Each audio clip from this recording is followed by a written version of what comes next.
now الانحراف عن العقيدة الصحيحة له أسباب تجب معرفتها.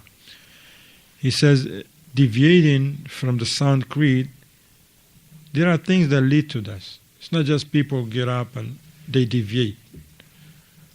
There are certain means that lead to that. He said you have to know these things. قال من أهمها, the Shaykh is just going to mention the most important of those means that cause people to deviate from the sound creed. Number one, الجهل بالعقيدة الصحيحة. Being ignorant of the sound creed. How can a person be on something he don't know what it is? You see how it is? Somebody don't know what the creed is. If somebody tell him, come to work tomorrow, right? But you never give him an address or give him a location or nothing. Is he going to make it there? He says, I'm coming, all right? I need a job. I'm a good worker. You never tell him how to get there. Is he going to make it? He's not going to make it. He's going to keep driving and going here from one bus to another, and then he's going to come back صفر اليدين, empty-handed, with nothing but sorrow and grief, right? But if he went to work and get paid in the end of the day, he's coming happy, go to the market, buy some stuff, and tell his family, MashaAllah, I got a good day, I got paid. Alhamdulillah, here is the fruits. But he's going to come in the end of the day, he didn't go to work because he couldn't make it there, he's coming back, and the family's like, oh, MashaAllah, he went to work, Allahu Akbar, so we're going to eat nice tonight. He's coming like, I don't know, I have nothing. And grumpy too. Hungry and grumpy. Hungry and angry. You see? Because nobody told him how to get there so he can benefit. That's why the Shaykh says, جهل بالعقيدة الصحيحة. Why? Why usually people, they don't know the creed? Because they turn their back from the creed, from learning it. Or those who learn it, they don't want to put efforts to teach it to others. That's how some people, they don't know the sound creed, because themselves, they don't make efforts to learn. They don't say, hey, I want to learn the creed, man. This is very important. Like in our class here. You know how important? You're going to say, I can learn. You're going to come to the Imam of the Masjid and say, brother, any books can you recommend? Because I want to do this. This is the important. What can I do? What can I read first? Write down for me some books that I can get. But this is a person don't want to do that. Or those who learn, they don't want to teach others, especially for us that came from different countries. And those brothers who are from America, many of us have families who are still upon shirk, right or wrong. And so what are you going to do about it? Just keep waiting for somebody to drop from the sky to teach your grandmother Tawheed? No, you do it. You're going to do something about it. You're learning so that you can do something about it.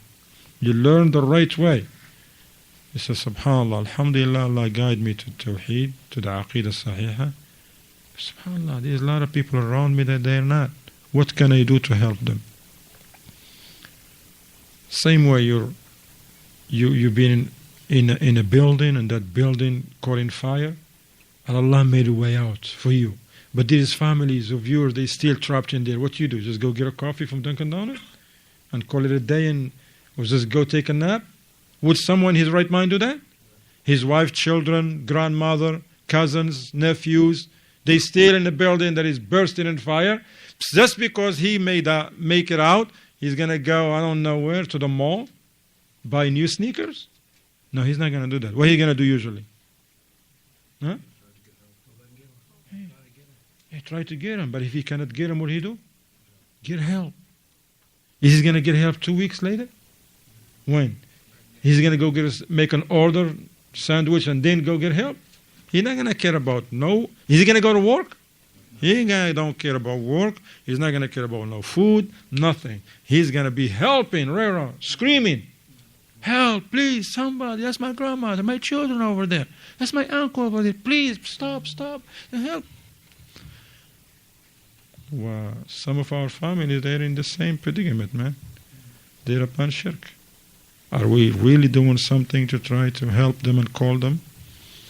Or we just go to sleep, mashallah, and have fun and enjoy our food and our beds every night, every day. No, this is not the way. You should have concern. You should say, SubhanAllah, these are my family. They are on shirk. And some of us have families who they say they're Muslims, but they are upon shirk too. They say they're Muslims. They have Muslim names, they read Quran, they pray, but they are upon shirk. So you're going to say, SubhanAllah, that salat is not going to help them. That name of Fatimatu, Ahmadu, Muhammad, Abdullah is not going to help them. Things are not about names, it's about Aqeedah Sahiha. What can I do? Aqeedah, inshallah. Allah make us from those, Ameen. Likewise, those amongst us who they learn the Aqeedah, they should teach, Akhi. If you cannot teach, then read a book like our noble Mashayikh, Shaykh ibn Baz, ibn Uthaymeen. He said, if you learn how important a matter is and a subject is, then say, what can I do to get this khair to the people? Especially the closest people to you. Alhamdulillah, if you learn from the ulama for a while, now mashallah, that subject, you got it down, mashallah, you know how to talk, go ahead and use hikmah and have wisdom, sabr, patience. Because you're going to go talk to the people that have been on that shirk, on that path for 70 years, 60. They may not, give you a smile or give you a hug when you call them to Tawheed.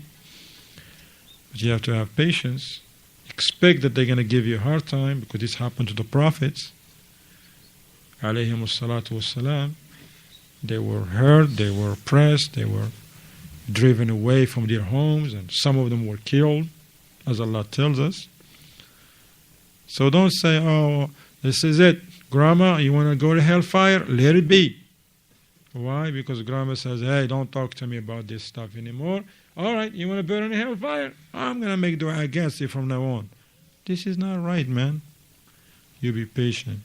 Even if your grandma slap you in the face, even if she kick you out, call you names in front of everybody in the street and the neighborhood, but you want good for her. Prophet ﷺ was driven from a Ta'if, right or wrong? Did he? Even when he has the opportunity to make dua against them, not only that Allah will punish them, he chose hilm, to be forbearing, to be nice and kind. And he make dua for them. He says, قَوْمِي لَا يَعْلَمُونَ. They just don't know.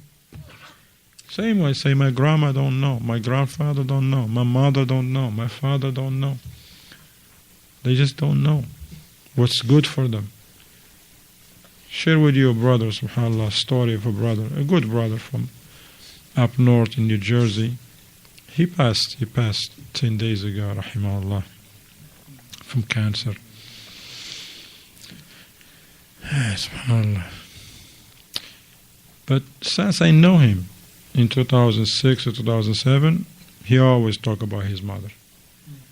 Oh Muhammad, how can I call my mother to Islam? How can I call her to Tawheed? How can I call her to? And she was like, at that time, she was like 76, 77 years old, something like that. 79, 8. Because she's 89 right now. And the brother, he always asks, what can I do? I said, here is a fatwa, here is how you do it. He will come and say, it didn't work yet. I said, patience. Prophet ﷺ, he called his uncle Abu Talib for how many years? Still didn't take shahada. Your mother's still alive. Don't give up hope. Just continue to be nice. The heart is in Allah's hands. Hidayatul Tawfiq is only for Allah. You do what you can, be nice to her, learn how to treat her kindly according to the teachings of Islam. He continued to do that, years. Then he was diagnosed with cancer. And he's like, I don't know how long is still of my life. I said, you don't even know how long is my life, man. Talking about, it's not about cancer. It's about when you're going to leave. So I said, continue. Alhamdulillah. A week before he died, she took shahada. You know. Even another brother, friend of mine who used to spend time with him, Jazahullah khairan, because then last time he was on hospice and stuff, and he was weak, rahimahullah. And the other brother, he will tell me, Abu Muhammad, now I'm interacting with his mother a little bit when she come and visit. I'm talking to her. He said, I feel like, man, I just want her to take Shahada. I said, Akhi, you don't make people be Muslim or something. إِنَّكَ لَا تَهْدِي مَنْ أَحْبَبْتَ. Allah said that to the Prophet ﷺ. He said, you don't guide whom you will, meaning cause them to enter Islam. That's only for Allah. Just be patient. Until one day, like a week before he died, the same brother called me and said, Allahu Akbar, his mother became Muslim. And when she went and told her son, he was so happy and crying. And she said to him, but I didn't do it for you, son. I did not do it for you. I do it for me. Because before, when the brother was telling her, she's like, brother, I'm 89 years old. How am I going to leave off the religion of my people? That's all I did. But keep talking to her. Tell her this, tell her that, tell her this, tell her that. Be nice, be kind, don't push her, this. Alhamdulillah, she became Muslim. And I talked to her when her son died, and she gave me salam, I give her salam. And she's, mashallah, doing fine. Allahu Akbar. So don't give up. Never give up. Alhamdulillah. Hey, subhanallah. Now, so it's very important for us. We should learn the Aqeedah, and we should also, those amongst us who learn, do something about it. Like I said, Sheikh Abdul Aziz bin Baz and Sheikh Ibn Uthaymeen, they said, if you know how important this matter is, and you cannot teach it, you cannot deal with it yourself, let a book do it for you. Just give them a book as a gift. You send your family $200, put Kitab al-Aqeedah al-Tawheed with it. That's all you have to do. They will love the money. You send in them money every month. Some of our brothers, especially from Africa or other countries, they send money every month, which is a good thing. Jazakumullah khairan. Help your families whenever you can. But that money, that is good, but that's what they need. They need knowledge. That's what they need. Especially they're going to listen to you even more now, because you've already been helping them out. And even if they not interested, it's like, look, just take it from him. Don't argue with him, man. You don't want to make that brother angry.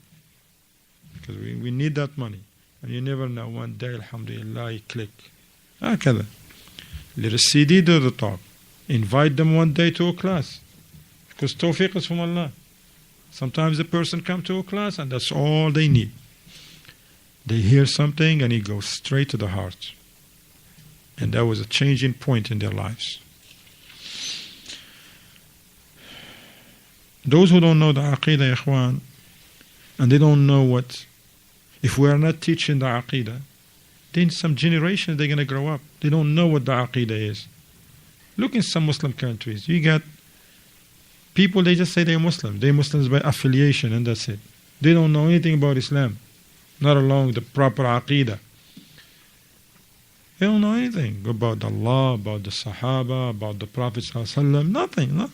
Nothing. So, likewise here you see, those families who don't put some work and teach their children from when they're young the proper Aqeedah and give them the akhlaq of Islam, now they have to deal with their problem when they become teenagers now. As Ibn al-Qayyim rahimahullah ta'ala, he says, وَكَثِيرٌ مِنَ الْأَبْنَاءِ إِنَّمَا عَقُّ آبَاءَهُمْ لأن الآباء عقوهم صغارا. Says many of the children, when they become teenagers, they become bad and disrespectful to their parents because their parents, they neglect their education first. So now you find the family, husband, especially the husband, and the mother too, she shares in the responsibility. They have their own, I don't know what, agenda, and they neglect their children. They don't teach them anything. They just give them a name. Abdullah, Muhammad.